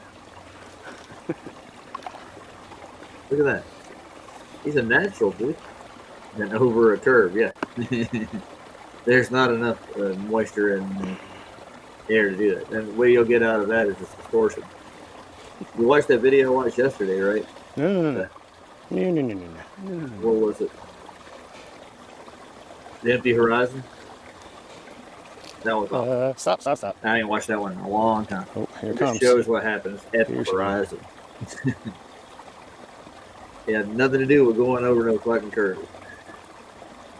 Hate to think. Oh. Yeah. Just had to turn it around a little bit. Yeah. Oh man, that's crazy. That last piece is awesome. Yeah, don't shake the rock. I know. I've done that before. Gotten up off a rock, not realized it wasn't really It wasn't really. Yeah, it wasn't stable, and then it rocked as I took my weight off. I was the final rock that didn't work. So there we go. Take a picture. And a lot of times I get some. I like to throw some water up on there. I like the dripping. I like the shine. You like to tempt fate. Yeah, I like to tempt fate. I have done that before. And then the top will go, yeah, with too much weight on one side. I always have to try to drip it like straight on the middle and very little bits. Right, yeah. Oh, that's awesome. I love this, like the large one at the bottom on the right, the kind of black one sticking out far, you know? Yeah, I like the ones that counterbalance off out. Like it fills out the space, the sculpture instead of just straight up and down. You can watch the ship still That's always cool having Oh, that was I put a little bit too much on that one side there. You can't see it. Due to the moisture right above the mirroring line. There we go. The mirror line. So cool. Mirroring line. Sometimes I'll do a little around the Here's area. the mirror. You know, just throw some random, some beautiful leaves around here and there, And just for the between shot. that mirror line and Good work, the man. actual boat. Awesome. Awesome. And now I need to take pictures. And the image gets distorted as you get out with angular stuff. This turned out really good. I'm really happy with all three of these. I did the little last one just for fun while Derek was finishing up, but it was really interesting watching you, Derek, like get that last one to work with everything. Like You really figure out how much they all depend on each other and how the balance is really all locked together. I feel like every time I looked over, it was like everything was rocking. That wasn't being brought And then over you from like bed. stop and they would like lock Yeah, together. once you put that weight on top, it holds I it wanna together. It's verify pretty all crazy. It's such a fun look hobby. back at It really puts you in the moment, gets you in the present. I call it my moving meditation. I hope other people get inspired by this, just like I did by watching rock balancers. If you guys picked up some tips or some tricks from this, or if you want to try it and you do some balancing, we'd love to see it. So make sure you don't forget to like take pictures of it. You can head over to Derek's Instagram, Derek_O'Hara, and Tag me for tag sure. him there so we can see what you're doing, because getting inspired by other artists and creating things is what this is all about. So we'd love to see what you're inspired to do and make. Try with a couple stones first and see how it goes, and build from there, and let us see what you're doing. So again, make sure you don't forget to like and subscribe to the channel. Follow both Evan and I on Instagram at The Art of Craftsmanship, and follow him at The Art of Camera Guy, and head over to Derek's page as well, Magi. Check out his videos, like and subscribe there. And again, like you said, send us some pictures. We'd love to see what you guys are doing. All right, everybody, thanks so much for watching. We'll see you in the next video. Black Swan. Like the thing that ain't real. Yeah, it is. Look at that thing. All three of them. That look cool, didn't it? Yeah. I'll stop sharing this. There's a Temu something or other. And there's Mars Attacks. Great movie. Ack. So let's see what Shane and Alan are doing with their model of the flat Earth model they built. See, where's that? Gotta get that off the screen.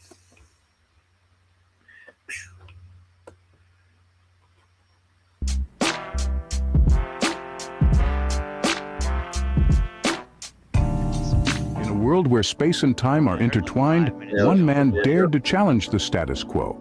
His name, Dayton Miller, his weapon of choice. Dayton Miller was a physicist who actually believed in the ether. So what that means is you can see here that the observer has a limit of vision, and the stars are being projected in here. We can take a look at an overview of the star field.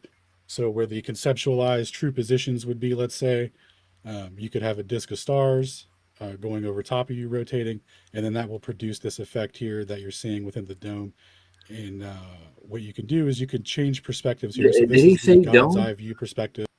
Looks like they built a computer model. Looks kind of cool. Something about a dome? Anybody? Couldn't be a dome above us, dude. Telling you. Yeah, the Black Swan wasn't Nathan Oakley, so QE put that together. That was his baby. And they're no longer in company anymore. So, and Nathan's just sticking with straight measurements, mapping, compass work, Cartesian work. Those are the real flat measurements. Of that nobody has. This is Need a right angle, triangle. The overview of the conceptual model looks like, but you can go to this observer. Triangles have three mode, lateral and sides. you can see what the observer sees, and you can have Don't lay them out line in up 3 north, points east, on the west, Earth.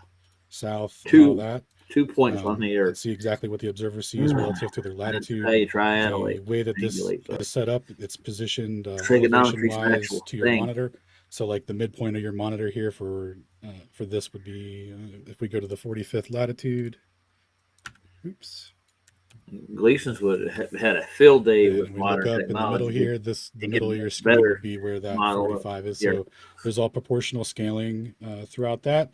So we could see different perspectives here. And then yeah. we can also toggle different views here. We could see what it would look like on the globe. The globe also uses a hemisphere of vision. This is exactly how they lie about it works too. For they measure it all the way to the center of the view sphere. The heavens. So we have the celestial sphere out here, and we have what's projected. That's into where they the got the model for the celestial here, sphere, but and then it's to bring actually that measured down to the flat. center of the globe, what they Whether would you say like it or not, when they're it referencing looks the like fictitious it's arcing. observer and all that. So All that is referenced here. protractor So if we lines. bring what's You have projected to have into to the take it to a observer's field flat of view point to find down out to the where center, you are. it'll be projected All onto the measured to a surface, flat and point. you'll see that the GPs of everything will then line up. I'll get Tenth Man on here exactly eventually. He's where in they- surgery where right they now. would be. We I can get get him more to into go that over later, his- show some direct lines and He's got stuff, but you can see good conceptually what presentation, this is so. supposed to represent.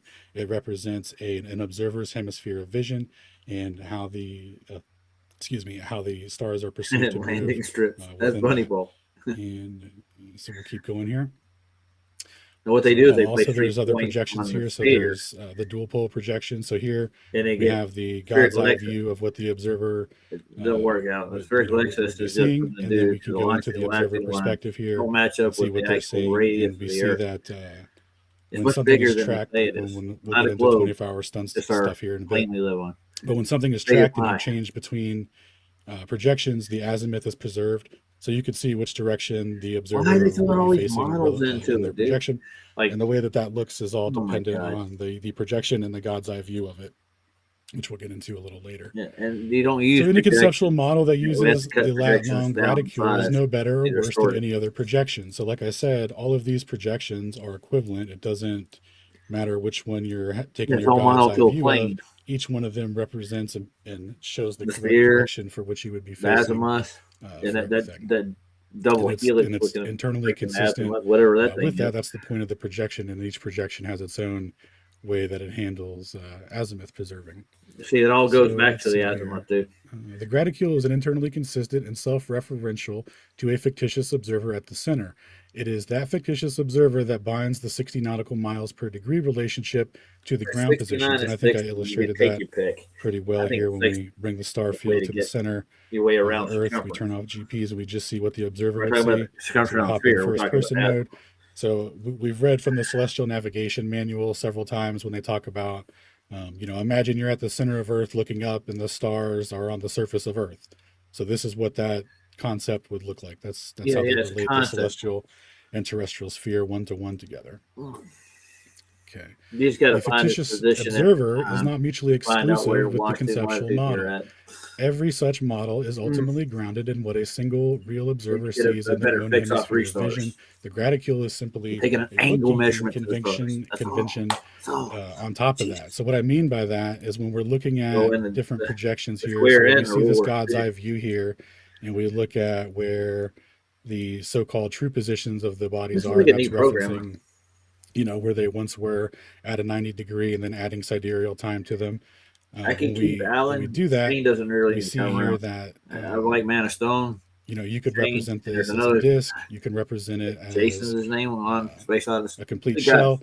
But all an observer figured it- ever sees at one time They is still want to what's in link this to the midnight sun what's in in this Antarctica hemisphere of because vision. it's Nobody somewhere sees in the Chinese these true almanac. position They references saw it one all at time. once for a God's eye view. Everything that the observer experiences. That's like the exists Goodwill Clark in and here. Cook's observations from north to So south. that's an extremely He important documented concept them all. to understand what's being shown They here. were doing exploration on So the Tang sidereal mapping. So this is really the globe, and they interesting. found out it One wasn't. second, I'm going to get some water here. Show us more, guys. So you basically have a star So a number of months face ago, next to where you I are. came across They go to a dome, the history of the refracted dome. Chinese and the Jesuits. There is refraction and, between glass and the Buddhist Japanese people Oh, and their interactions. no. And so what was put forward Yeah, in there magnification was, step two competing narratives. One was that the Jesuits basically gave, improved upon the astronomy and navigation and stuff of the Chinese. And the other half of that narrative is that they were one of the first people to relate an arc in the sky to distance traversed on the ground. So they had what's called a li, and at first the li was represented by a length of shadow at a They're- particular time of year. So 'Cause they had they're shadow heights above length you, tables that they took at different latitudes, and based on how much those shadow lengths change over distance, they came up with, you know, latitude and longitude Yep. for shadow links, I but then think that ended Leeson's up model of the proving to sun be inaccurate because activity they had too. basically Good point. interpolated For the solstices, what the they shadow link should be. They only had gotta done read his like book. two actual measurements, and then that wasn't as accurate as they first thought it was. And then that system was revised by a surveyor in the Zing, or I don't know how to pronounce it, but in whatever dynasty. A survey. And basically he surveyed, you know, instead of using rods and chains, he used rods and a rope, and it's the length of this rope over distance that corresponds to the angular change of Polaris over time. And they also had their own form of degrees. So instead of dividing 1 divided by 360 By degrees, the way, they divided no matter how 1 high you by get in elevation, the angle to that 365.25, star doesn't which change. would be the you know, It's weird. essentially sidereal time. So they had a sidereal angle relationship instead of the conventional 1 divided by 360 that we're familiar with. But all of these are directly equivalent and proportional. All you have to do is divide one by the other to get the conversion factor between them, and then multiply by that, and that will tell you what it I like is that in the they normal put degrees that are Antarctica familiar to us. higher And a little longer. likewise, we can do the same with the Lee units. So with those units of measurement, we Yeah, but can determine, or, you know, we distorted the can whole thing. convert Look at that map, between dude. meters and kilometers and versus what the Chinese were What using happens with when the you exact identical make a system map, of a stretch celestial around the globe, sphere, and pull observer back out on centric, and cylinder. then when they would Sort the do, fuck out of it. you know, it took them Just about leave it on the damn 150 map. years or so before they accepted the spherical doctrine. They did You all get this around as to where you gotta geocentric go. flat earthers. I know. They were there's a book going over the Treasure Fleet They're trying to expedition replace all the where almanac. they had already mapped out the north pretty much, and they were trying to get to the south. And so in order to map out the south, they needed to establish the same relationship to the star Canopus that they had done with Polaris, where it changes at, you know, essentially 60 nautical lees per degree. Now it's not 60 nautical lees per degree, it's like 315 lees per degree or something like that. But in any case, you get the idea. So they had to go to the south and then try to get under that star, get it at its zenith, and then sail away from it, so that they could determine the whole that universe, let same me know. relationship and make it symmetrical. So you can read What about they call that, the universe. I call it the heavens. the Treasure Fleet expedition in 1421 to 1425, I believe it was, and read about how they mapped that out. So they did all this under the cosmology of geocentric flat earthers. After the time flipped from AD to BC or whatever, We've all they been flat changed their Earth for a long time. cosmology from flat earth and flat heavens to flat earth and curved heavens. So they, you know, kind of pioneered this whole dome of vision, celestial sphere, single observer situation. And then the English came around and linked everything to a central observer in time and made it relative to their meridian or whatever. That's how they control the world. You know, their prime meridian for Greenwich. So what the Chinese were doing actually is they had a system where they would they had an observatory in Beijing, and they would take zenith measurements of stars that would go over them, and they would categorize them by the way that they would pulse, flicker, their color, if they were associated with any other stars, like was it a group of 3 stars, is it 2 stars pointing in a direction of a third, you know, that kind of thing.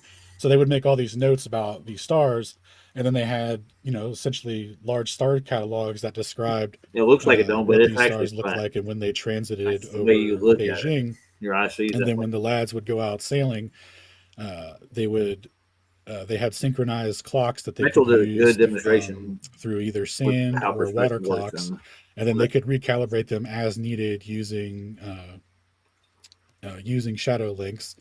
So they could, you know, once Use a they obtained their drone local and a solar noon camera time, they could couple of recalibrate it, and then show that when it goes away after from they you, it observed an goes eclipse, like it's they would going take down. It's the same elevation zenith measurements over of a the linear stars that were distance. above them, Looks like the it's same going place down. that they took their measurements it's earlier in the day to perspective. calibrate No, it's their, just their going local down. time, so It's that they going could away get from you. sidereal time and all that and be synced up to their local noon.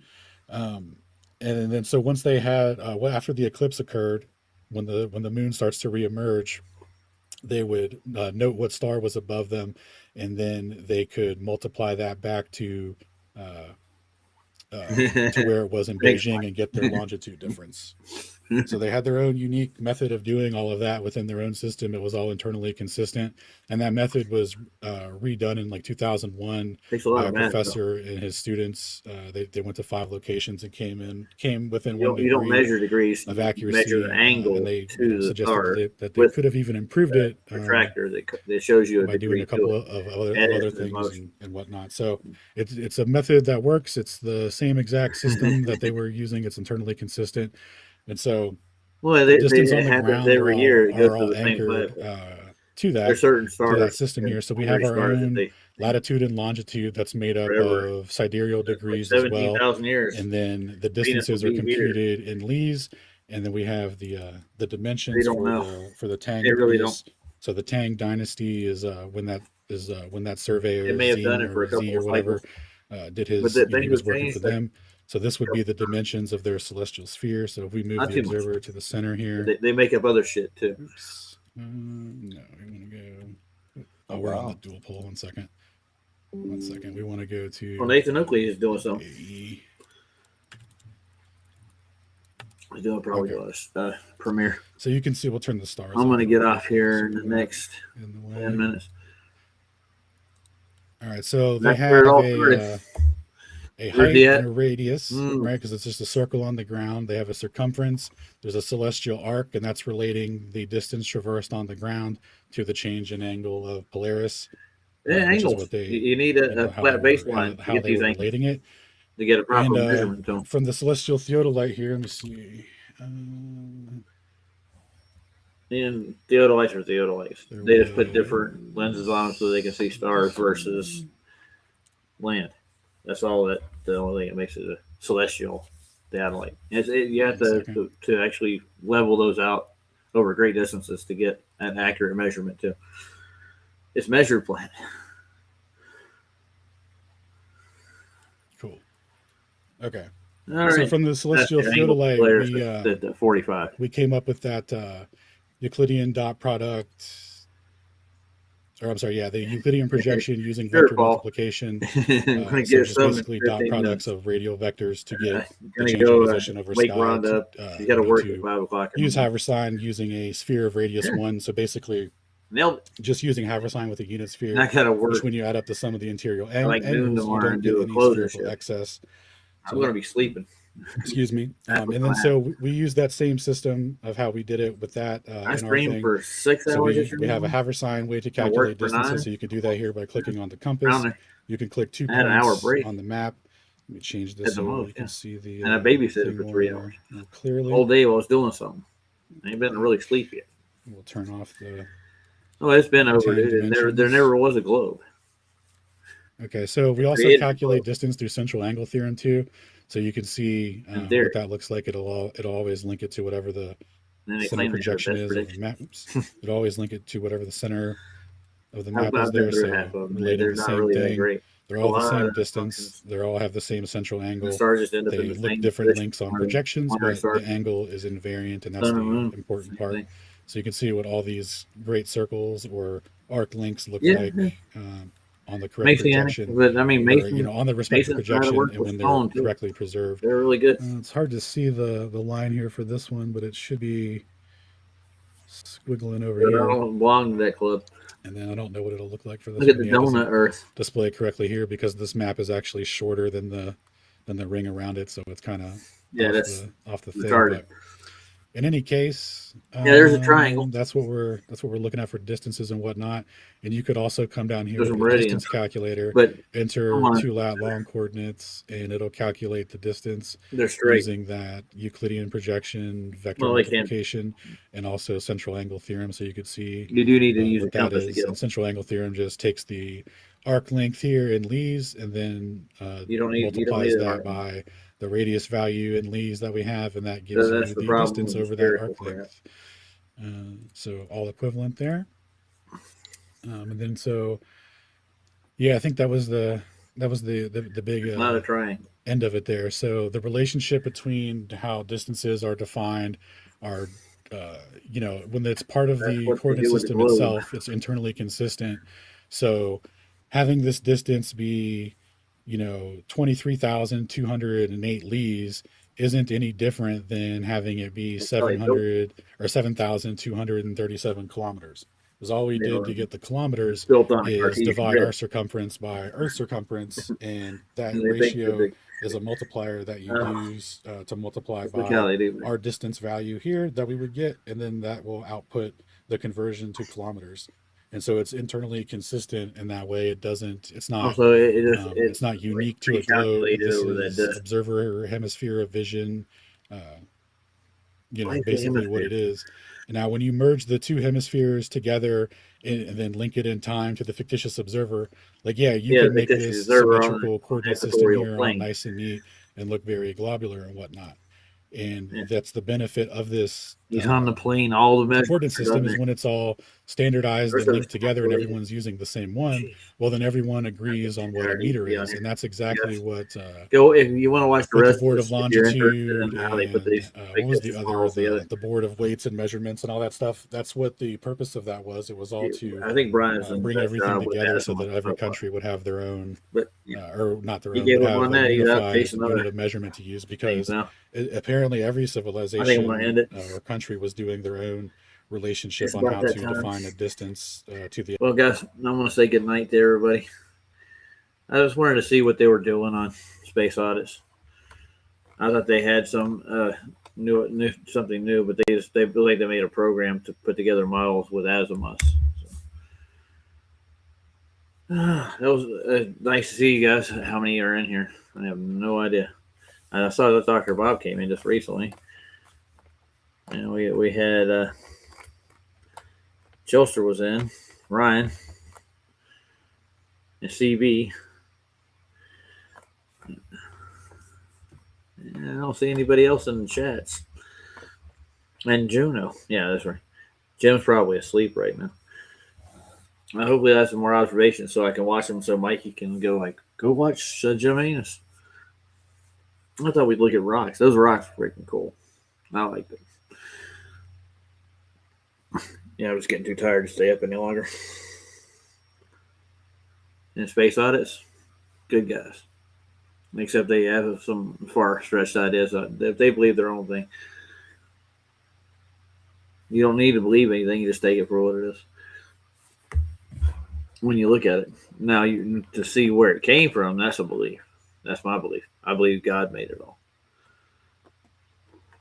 You can obviously tell that somebody made it all. That would be a good conclusion to come to, wouldn't you agree? Yeah. The best. The best conclusion ever. Yeah. Oh, crap, dude. I can check with Nathan. He can sell you one. I don't know if he's still doing mics. If I get the mic he sent me up and running in the next couple of weeks, I could probably send you the one I got. I got a HyperX. It's a good mic. It's not as good as the two mics he sent me and the interface I got with it. I just got to get a new cord on the one he sent me, and I got to get an adapter for the other one. So I got to just wait till I get paid where I can actually go buy an adapter and get a cord put on it and a connector. Oh, gentlemen, I'm getting up. It's been fun having you here. I'm going to get some sleep. Just getting a little too goofy. You know how you feel when you get really tired, right? You know.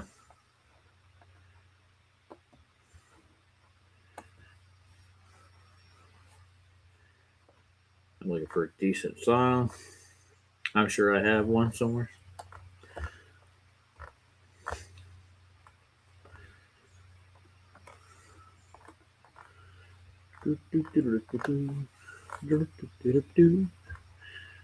You should see what kind of crap they send me on YouTube.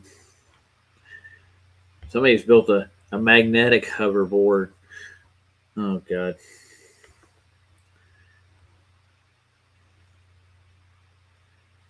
So basically, you got a magnet below them with wheels on it, right? Here, I'll show you guys what it looks like, kind of. So when you pump, it actually gives the inertia. It puts it into the magnet below. There's magnets on the bottom of the board, so you're above this thing with wheels on it. It's weird looking. Maybe I'll go through the clip, see if it's there. Let's see. Share alike. Right here, see the hoverboard? See this thing? See that rail below it? That rolls along with you as you pump forward. I'm pretty sure it's how it takes the momentum and it feeds it to the wheels from the magnets. Let's see how it works. Just right quick. Why not? It ain't hurting nobody. The internet loved the Magnet Bike. With its unique magnetic suspension setup, the sensation of bouncing on a cushion of air was fantastic. And you guys loved it. The amount of comments, asking all sorts of questions, but there was one comment that particularly caught my eye. Can you do this with skateboard trucks now? What a great idea. Let's see what which will give us a little bit of extra strength. Right, let's get it all welded and fixed together and see how we get on.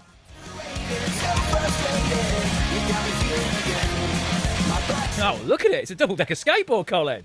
Yeah. Right, well, of course, the big question is, Colin, can you actually skate it? Okay, there is a small problem with this. I can't skate. Bike, I'm good. This, not so good. But despite the lack of skills, how's it actually going to perform? Bang. Well, as first test goes, it went pretty well. It's heavier. But look, it's steers. See if he does a good one. I think he does. But of course, doesn't have any brakes. Okay, you can skate. Okay, I think this is the one we see earlier or later. Come on, play. With it all fixed on and a plate fitted to the other side of the board for the other magnet, it's time I turn my attention to the top board. Okay, so rather than drilling holes through another longboard, I thought we'd do initial test with a bit of 12mm ply. It might prove to be a bit flimsy, but it's better than wrecking a board. So with all the top plates mounted up, welded up and fixed, it's time to screw the board to it, add the magnets and see if it works. Okay. As soon as I stood on it, I knew immediately that this was better. We got in there! Okay, let's find a smooth road, give it a test. Oh yes, this was fantastic. It steered nicely, it was nice and smooth, and I was starting to get that mag bike feeling of just bouncing on a cushion of air. Also, great job on the hinge, Colin, as there was no wobble from side to side from the top board. This one is way better. My left foot literally feels like it's floating on air. My right foot stood above the hinge, not so much. So is there a way that we can get them both to feel like my left foot? Because this is good. I can't feel the hinge, I can't feel any grind. Oh crap. Every time I try to This is nearly a hoverboard, guys. This is nearly a hoverboard. And it steers. It's beautiful. Although coming uphill, blooming hard work. I can see why not many people use these. Knackered. Now, because this is such hard work, Rick has arrived with the tow vehicle. Also, when you jump off it... I see there's another one. Well, that's a good sign. Oh, I think this is the one. This is the one, guys. 3, 2, 1, and... Can I stand on it? This is a hoverboard. Not really what we wanted it to do, is it? So, some serious steering was in order. Okay, we have 3 wonderful magnets. Let's see if this. Hey, this is the best version by far. Now, I know some of you might look at this and think, Colin, you could just put springs underneath it. It would do the same thing, but it wouldn't. Bouncing on like magnetism is so much different. It's like frictionless. It generally feels like a cushion of air. It does feel like a hob. So, yeah, and again, it was the linear bearings causing all the problems. So I tried 2 fatter pins around some bearingless sleeves at the end, and well, it's time to get there. I think we got an actual hoverboard. One that actually pushes off like a hovercraft. It's nuts. That would be cool. Yeah, he is. He can do it. Maybe he'll push the envelope and actually come up with one that works. All right, I'm going to play a song out, and I'll see you guys later. I'll be probably doing a stream. Not tomorrow night. I got to work again. I got to work till like 1, 2 o'clock in the morning. So, no anti-gravity. Yeah, magnetism's anti-gravity. Magnetism's an actual force, and I think it pushes a lot of our different forces around. It's an underlying thing because everything has a magnetic property, like especially metals, and there's metals in everything. And if our realm has a center magnet like we think it does in the north, that probably affects everything. All right, let's get over to grab a song. Let's see, what should I take in? I played Soundgarden on the way in. I could probably play out with another Soundgarden. Let's see. Yeah, that'll work. Thanks, Ryan. Thanks, Mike. Thanks for everybody else. Yeah. Let's see if I can rattle their names off without looking. Another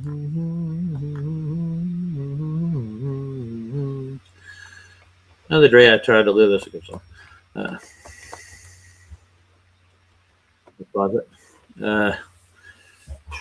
Got Mike Van Dyke. We had Chilster Deluxe. We had Juno. We had ND or CB. Yeah. I'm not even looking at the screen right now. Who else was here? Dr. Bob. Yeah.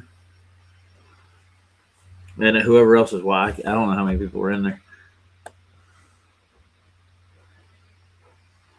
Oh, I am. You too, man. Just having to deal with paying for everything I have. It's a struggle to keep your head above the bills. They make sure of that shit. Everybody get the handout when it comes payday. Case. I put some money up. I got a savings. Just a little bit. Just seeing if I missed anybody.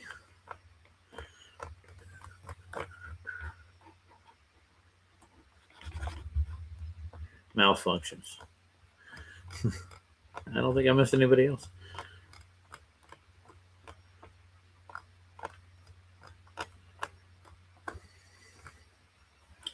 All right, good night, guys.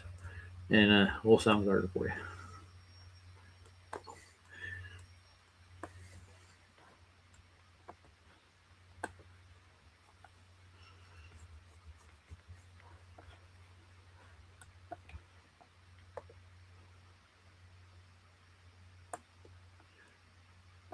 The day I tried to live.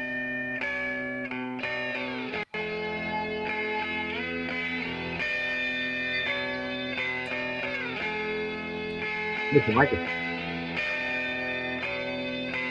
What are you going to sing? Thank you.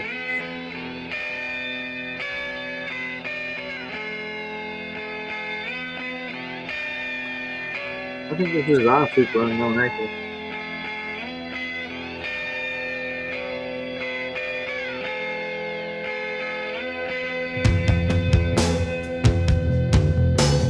Yeah, the first album was louder than love. You ever get a chance to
Paul, yeah, Paul. Hey, Paul.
Yes, it is.